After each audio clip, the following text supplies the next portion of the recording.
Suivre Jésus n'est pas un jeu.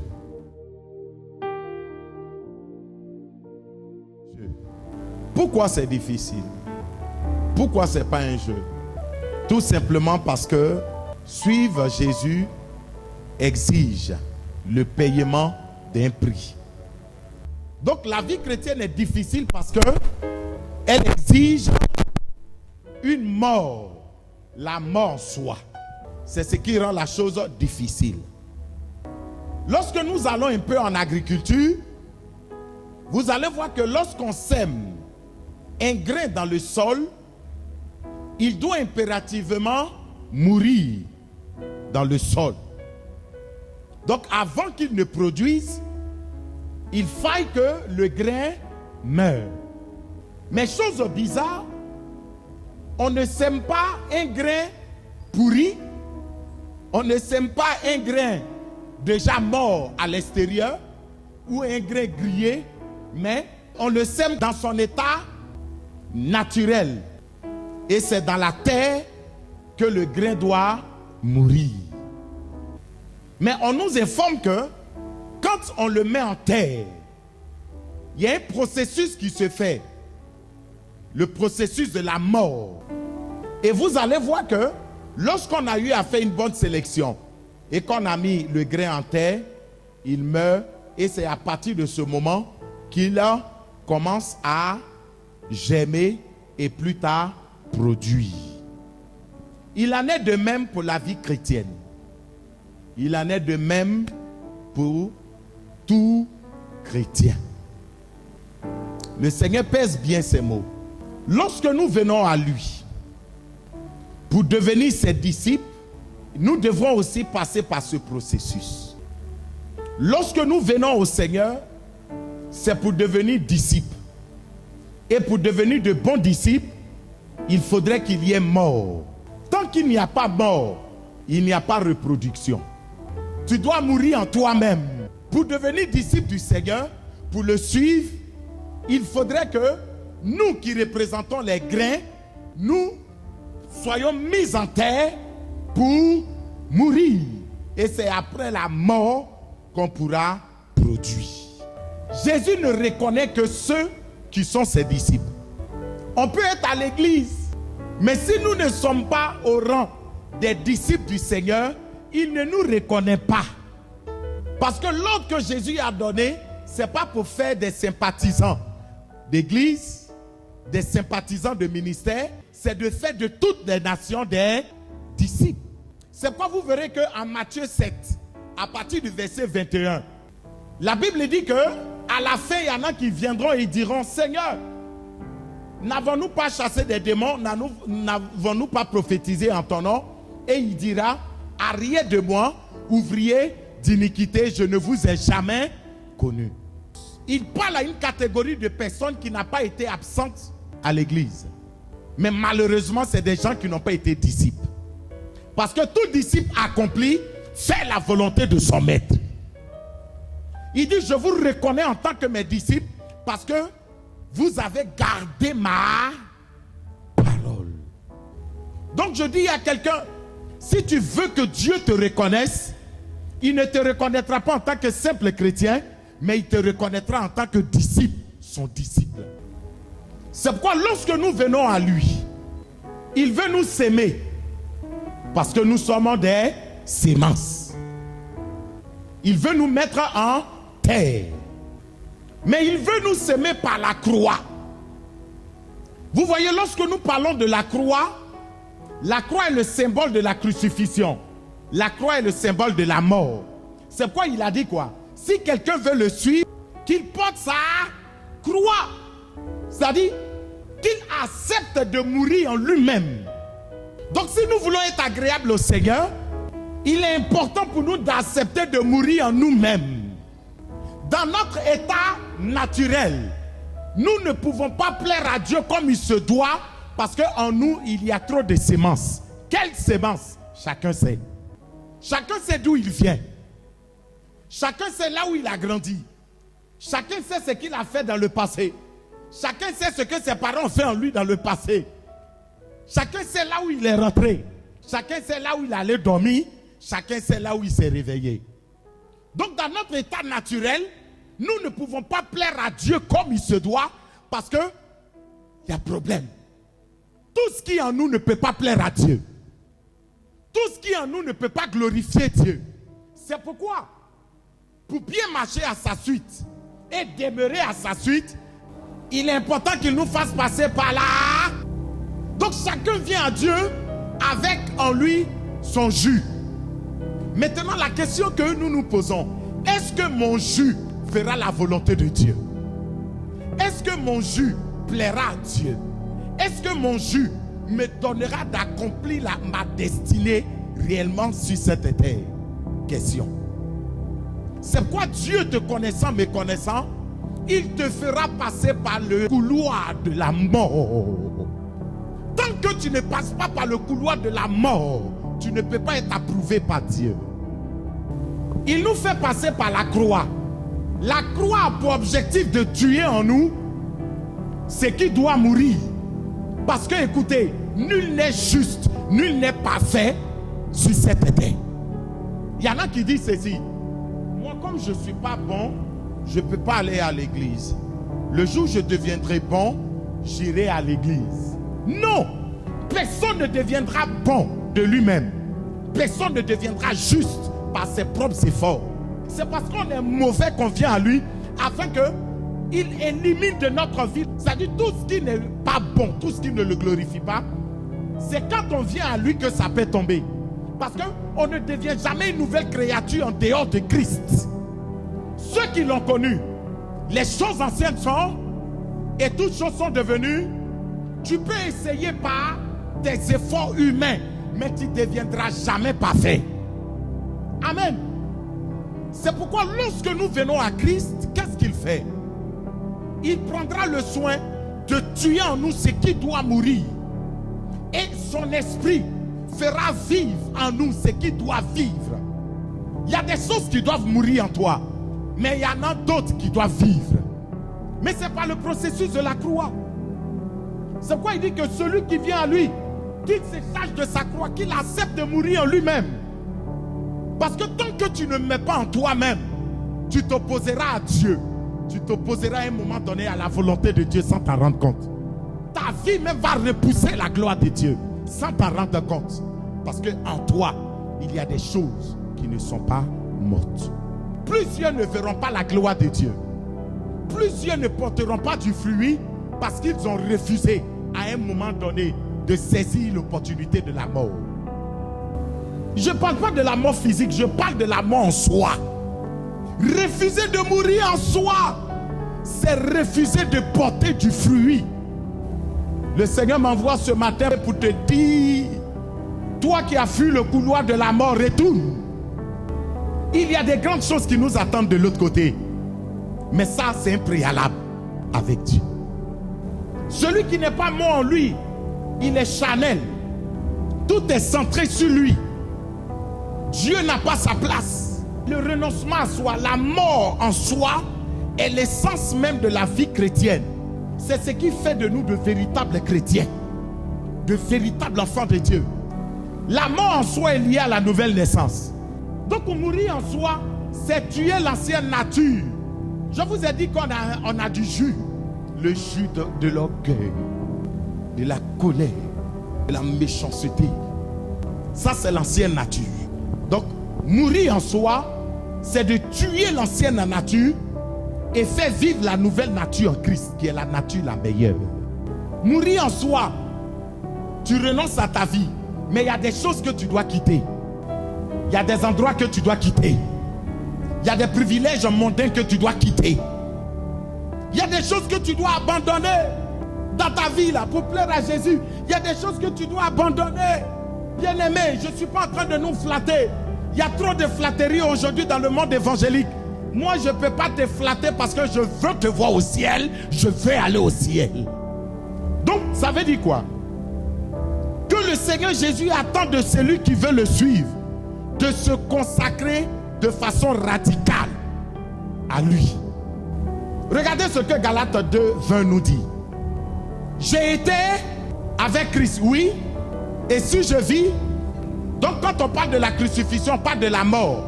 Je suis mort avec Christ. Et aujourd'hui, si je vis, on parle de la résurrection.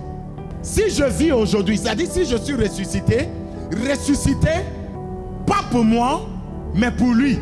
Donc, après la résurrection, celui qu'on voit, ce n'est plus moi, mais c'est Christ qu'on voit en moi. Maintenant, si Christ vit en toi, est-ce que Christ vit en toi pour toi ou pour lui? C'est Christ qui vit en moi et il fait ce qu'il veut. Mourir en soi est un message qui ne passe plus du tout aujourd'hui. Parce que l'homme préfère s'attacher plus à son confort qu'à Dieu. L'homme veut réaliser ses ambitions au détriment de Dieu. Tu ne vis plus pour toi, mais tu vis pour Christ. C'est ce que l'Église doit comprendre. Quand on suit Christ, quand on devient chrétien, on ne vit plus pour nous-mêmes, mais on vit pour Christ. On vit pour celui qui nous a aimés et qui nous a sauvés. Dieu veut que tu sois prospère, mais de la bonne manière. Il veut que tu sois heureux de la bonne manière. Mais ne laisse rien prendre la place de Dieu dans ta vie. Sinon vous allez souffrir. Lisons 2 Timothée 4:3. Écoutez, quand le temps viendra, c'est Paul qui parle à Timothée. Or ce temps-là est venu, c'est dans ça qu'on est. Où les hommes ne voudront plus rien savoir. On va dire, où les chrétiens même ne veulent plus rien savoir à l'église. De l'enseignement authentique, au gré de leur propre désir. Ils se choisiront une foule de maîtres à qui ils demanderont de les caresser agréablement les oreilles. Paul dit, il viendra un temps, et ce temps-là on est dedans, où les hommes auront la démangeaison d'entendre des choses agréables. Et eux-mêmes ils vont se créer une foule de docteurs qui leur diront ce qu'ils veulent. C'est comme des élèves qui disent au professeur, enseigne-nous ça, enseigne-nous ça, enseigne-nous ça. C'est comme les élèves qui diront au professeur, dispense-nous les cours, mais ne fais jamais d'interro, ne fais jamais de devoirs. À la fin de l'année, que tout le monde passe. C'est ça. Ces hommes-là, c'est qui? Ce n'est pas des gens qui sont hors de l'église, c'est des gens qui viennent à l'église. Il y en a 10 ans de vie commune avec l'église. Mais arrivé à un certain moment, on dit, ils ne voudront plus la saine doctrine, c'est-à-dire la parole vraie.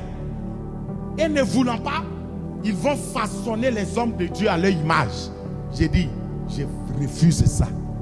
De la même manière qu'il y a des faux pasteurs, des faux prophètes, il y a des faux chrétiens, des faux disciples. Je refuse de te flatter. Par moments, on trouve que les hommes de Dieu sont difficiles, mais c'est parce qu'on refuse de mourir en nous-mêmes. Aujourd'hui, dès que tu commences à taper pour dire non, tu vis mal, je quitte l'église. Mais tu refuses de mourir en toi-même, tu ne pourras pas porter de fruits.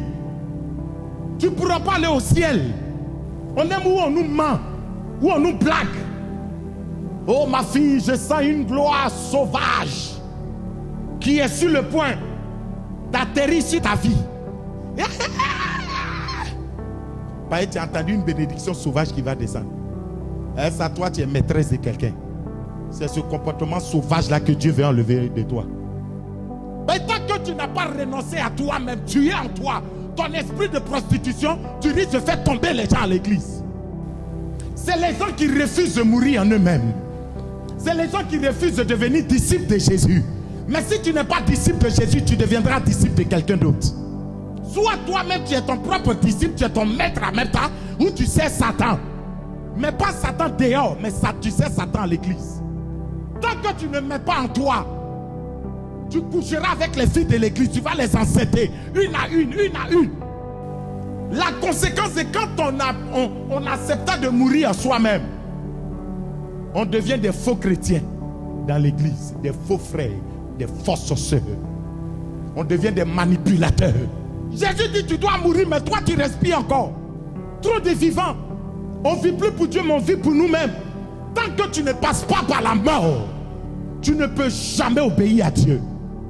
Parce que souvent, ce que Dieu te demande est difficile. On parle de la soumission, mais la soumission vient quand tu es mort toi-même. Est-ce que cadavre parle?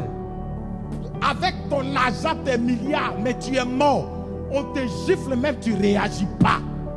On te met dans casier à la morgue, tu ne parles pas. C'est que c'est joli ou c'est pas joli, on te met. Tu ne parles pas.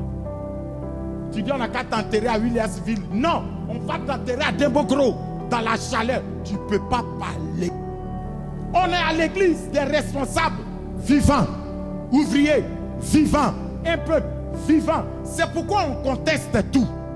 Mais quand tu l'assujettis, tu crucifies la chair ne parlera plus.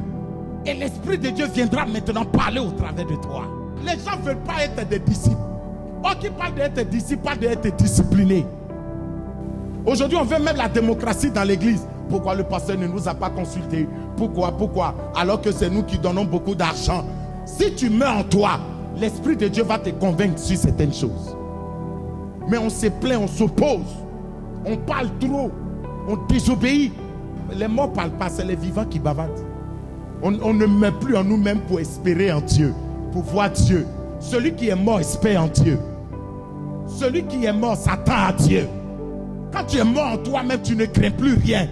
Parce que tu sais que c'est plus toi qui vis, mais c'est Christ qui vit en toi.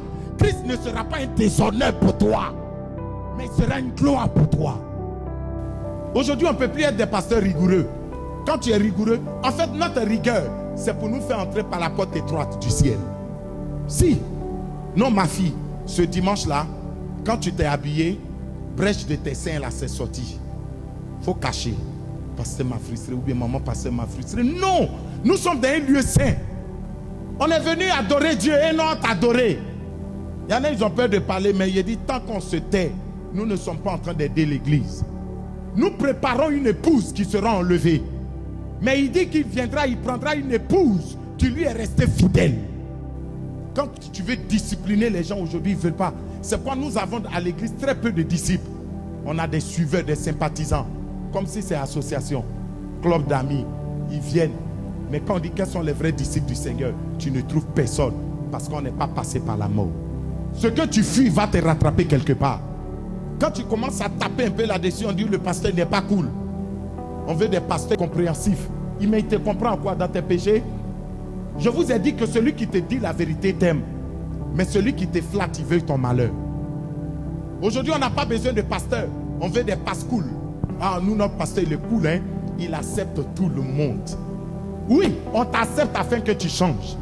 Mais si tu refuses de changer, tu serais un problème pour toi et pour les autres. On se sent obligé d'utiliser les choses du monde pour attirer les gens du monde. Mais ce qu'on oublie, il faut toujours faire les choses du monde pour les conserver.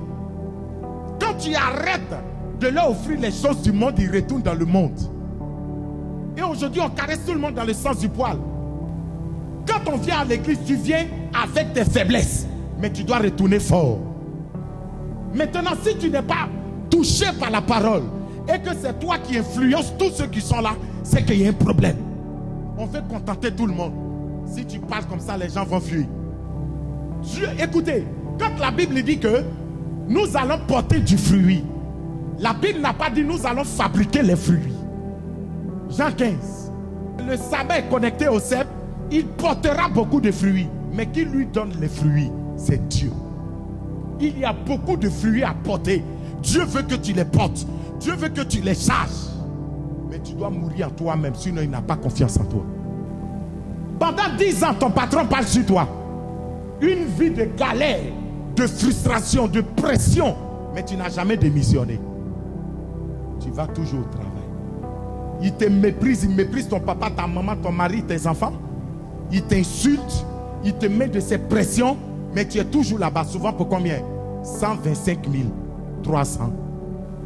Mais dès que vous arrivez à l'église, je n'aime pas les pressions. Quand on a une petite immigrée au travail, on va à quelle heure? 5 heures, on est assis devant l'agence avant qu'ils viennent ouvrir l'agence.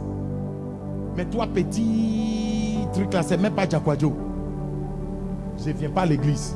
C'est-à-dire, la vie chrétienne, ça demande combien de fois beaucoup vivent d'eux-mêmes et non par l'Esprit de Dieu. De parler un peu encore. Quand tu es mort en toi-même, tu reconnais que la richesse que Dieu t'a donnée là, c'est d'abord pour sa gloire. Mais quand tu n'es pas mort en toi, mais tu bavardes trop, ton argent te tient tellement à cœur. Ça te tient à cœur plus que Dieu. Dieu va te montrer couleur. C'est pourquoi je vous dis toujours que le plus souvent, ceux qui donnent, ce n'est pas ceux qui en ont beaucoup, mais c'est ceux qui ont le cœur. Et quand tu es mort en toi-même, tu comprends que ton argent n'est pas plus grand que Dieu. Apocalypse 3, 15 à 16. Jésus est en train d'avertir l'église tiède. Cette église tiède était représentée par l'église de Laodicée. Il dit, tu n'es ni chaud, ni... Terminé. Tu n'es ni chaud. C'est les chrétiens qui sont à l'église, mais qui ne sont pas morts en eux-mêmes. C'est-à-dire, ils veulent profiter de leur vie ancienne, en même temps de leur vie nouvelle. Tu n'es ni ancien, tu n'es ni nouveau. C'est ce que Jésus appelait la tiédeur. Malheureusement, c'est l'image de beaucoup d'églises aujourd'hui. On est dedans, on ne sait pas si on est dans le monde ou bien si on est à l'église. Faisons attention. La gloire de Dieu, elle est réelle. Porter du fruit, oui. C'est l'évidence de notre mort en nous-mêmes.